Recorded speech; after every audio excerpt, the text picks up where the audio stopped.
इस तस्वीर को ध्यान से देखिए। यह है 29 साल के गौरव सवन्नी, जो कि एक सॉफ्टवेयर इंजीनियर थे। एक मैट्रिमोनियल साइट पर गौरव की प्रियंका सिंह से जान पहचान हुई। 4 महीने तक ये दोनों कॉल्स और मैसेजेस के थ्रू एक दूसरे से कनेक्टेड रहे। इन दोनों को एक दूसरे से प्यार हो गया। अब शादी के पहले इन्होंने डिसाइड करा कि ये दोनों मिलेंगे, तो इन्होंने एक होटल में मिलना डिसाइड करा। होटल रूम में गौरव ने देखा कि प्रियंका को बार बार कॉल्स आ रहे हैं और वो बार बार मैसेजेस डिलीट कर रही है। उसने पूछा किसके कॉल्स और मैसेजेस हैं। प्रियंका ने कहा दोस्तों के हैं, तुम अवॉइड करो। गौरव को उसी वक्त शक हुआ। प्रियंका को समझ आ गया कि गौरव समझ चुका है कि उसका कहीं और भी अफेयर है। इससे पहले शक और बढ़े, प्रियंका गौरव को फिजिकल होने के लिए फोर्स करने लगी। गौरव ने मना कर दिया। उसने कहा जब तक उसे पूरी तरह ट्रस्ट नहीं हो जाता वो आगे नहीं बढ़ना चाहता।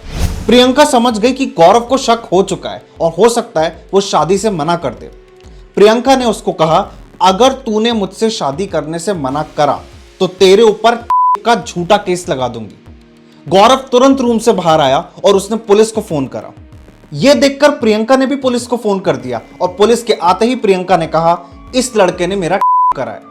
अब ऐसे मामलों में लड़की की मेडिकल रिपोर्ट से ही पता चलता है कि उसके साथ कुछ हुआ है या नहीं हुआ। पुलिस ने गौरव को तुरंत अरेस्ट कर लिया और प्रियंका का मेडिकल तक नहीं करवाया। 15 दिन तक गौरव को जेल में रखा गया, वो भी बहुत बुरी हालत में, और प्रियंका का मेडिकल नहीं हुआ। यानी बिना किसी सबूत के गौरव को जेल के अंदर रखा गया। 15 दिन बाद गौरव बेल पे बाहर आया और 27 सितंबर को रेलवे ट्रैक पे कुछ टुकड़े मिले। ये टुकड़े गौरव के थे। एक यंग सॉफ्टवेयर इंजीनियर जिसकी सैलरी 7 फिगर्स में थी, उसकी पूरी लाइफ उसके सामने थी, वो आज हमारे बीच में नहीं है। क्यों? क्योंकि लड़कों के लिए कोई लॉ नहीं। लड़की को सिर्फ इतना कहना होता है कि उसके साथ गलत हुआ, पुलिस बिना किसी सबूत के आपको उठा के ले जाएगी और आपका पूरा फ्यूचर बर्बाद हो जाएगा। एक झूठे केस से सबसे पहले नौकरी जाती है, फिर इज्जत, और आपको उस देश में खुद को सही साबित करना है जहां 5 करोड़ से ज्यादा केसेस पेंडिंग हैं। अब जाते जाते एक एडवाइस दूं, कभी भी किसी लड़की से फर्स्ट मीटिंग में बंद कमरे में नहीं मिलना।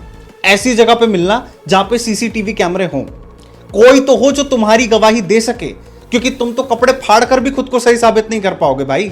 और मेरी ये बात हर वो मां, हर वो बहन, हर वो पत्नी समझ रही होगी जो जानती है कि उसके बेटे, उसके पति या उसके भाई के साथ भी ये हो सकता है। वो क्या है ना, ये समाज सड़ चुका है। अपनी अपनी नाक बंद कर लो मेरे भाई।